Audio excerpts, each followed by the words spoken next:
राकेश अपने बॉस का हर कहा मानता। इंटेलिजेंट था, काम जल्दी और सही से करता, टाइम पर आना जाना, छुट्टी भी ज्यादा नहीं लेता था। बॉस कई बार कह देता कि तुम्हारा काम अच्छा है तो उसी में खुश भी हो जाता। सबको खुश रखने की कोशिश करता, लेकिन ऑफिस में हर कोई उसे कुछ भी कह देता। इतनी मेहनत से काम करने के बावजूद भी वो अभी उसी पोजीशन पर ही था। उसका हौसला और खुद पर से विश्वास दोनों टूट रहे थे। परेशान रहने लगा था कि सब सही से करने की कोशिश करता हूँ, फिर भी मेरी वैल्यू क्यों नहीं है यहाँ, कोई मेरी कद्र क्यों नहीं करता। ये सवाल सिर्फ ऑफिस के लिए नहीं है, कई बार घर परिवार और दोस्तों के लिए भी आता है। क्या करना है आपको कि लोग आपकी कद्र करें? आज की यही है छोटी सी बात।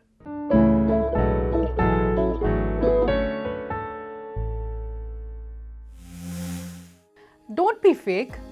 कई बार सिर्फ हमारी सोसाइटी क्या चाहती है, दूसरों को खुश कैसे करना है, इसी में हम अपनी फेक आइडेंटिटी क्रिएट कर लेते हैं। डेव पल्जर ने लिखा है, जब आप इस उम्मीद से दूसरों को खुश करते हैं कि वो आपको स्वीकार करेंगे, तो आप इस प्रोसेस में अपना आत्म मूल्य खो देते हैं। इसलिए आप जैसे हैं वैसे ही पेश आएं। आपका नकलीपन आपकी वैल्यू घटा सकता है। ऑफिस में कोई नई अपॉर्चुनिटी नजर आए ना, तो उस रोल के लिए मैनेजमेंट को खुद अप्रोच करें। कहें कि आप आगे बढ़ना चाहते हैं। खुद की बात को कहना जरूरी है। याद रखिएगा, जब तक पूछेंगे नहीं, जवाब ना में है। और इससे उन्हें भी मालूम होगा कि आप अपनी ग्रोथ चाहते हैं। अपनी बात को इशारों में नहीं, बल्कि सोच समझकर सीधे सीधे कहें। अपनी पर्सनल और प्रोफेशनल ग्रोथ के लिए लगातार कुछ ना कुछ करते रहें, सीखते रहें, खुद को वक्त के साथ अपग्रेड करते रहें, तो आपकी वैल्यू बढ़ेगी।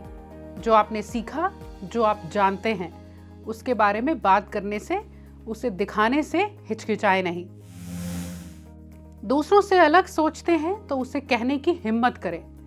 भीड़ का हिस्सा बने रहेंगे तो शायद किसी को दिखेंगे भी नहीं। इसलिए अपनी बात को, अपने विचारों को आगे रखें। इंतजार ना करें कि कोई आपसे पूछे। इनिशिएटिव लें और तैयार रहें। फॉलो अप करें। इससे आपकी अपने काम के प्रति सीरियसनेस भी झलकती है। अपनी प्रेजेंस को पावरफुल बनाएं। मीटिंग्स का हिस्सा किसी उद्देश्य के साथ बने। आमने सामने कॉन्वर्सेशन से पीछे नहीं हटें और अपनी बात कहने के लिए सही शब्दों का चुनाव करें। अगर आप चाहते हैं कि दूसरे लोग आपको महत्व दें, तो पहले खुद को महत्व देना सीखें। कोई आपके साथ मजाक कर रहा है या मजाक उड़ा रहा है, इस बात में फर्क रखें।